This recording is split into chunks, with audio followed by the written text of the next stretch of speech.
ராஜபாளையம் அருகே கோயில் காவலாளிகள் இருவர் கொலை செய்யப்பட்ட சம்பவத்தில் தொடர்புடையதாக கருதப்படும் நபர் சுட்டுப்பிடிக்கப்பட்டதாக போலீஸ் தரப்பில் தெரிவிக்கப்பட்டுள்ளது.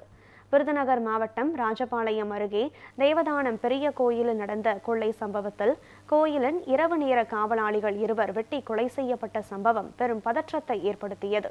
தகவலறிந்த போலீசார் சம்பவ இடத்திற்கு சென்று இருவரின் உடல்களையும் கைப்பற்றி அரசு மருத்துவமனைக்கு அனுப்பி வைத்து விசாரணையை மேற்கொண்டனர். இந்த நிலையில் இந்த இரட்டை கொலையில் தொடர்புடையதாக கருதப்படும் நாகராஜ் என்பவர் ராஜபாளையம் அருகே மேற்கு தொடர்ச்சி மலையடிவாரத்தில் சுட்டுப்பிடிக்கப்பட்டதாக போலீசார் தெரிவித்துள்ளனர். கோட்டியப்பசாமி என்ற உதவி காவல் ஆய்வாளரை தாக்கிவிட்டு தப்ப முயன்றதால் அவரை சுட்டுப்பிடித்ததாக போலீசார் கூறியுள்ளனர். காயமடைந்த இருவரும் சிகிச்சைக்காக அரசு மருத்துவமனையில் அனுமதிக்கப்பட்டனர் என்றும் போலீசார் தெரிவித்துள்ளனர்.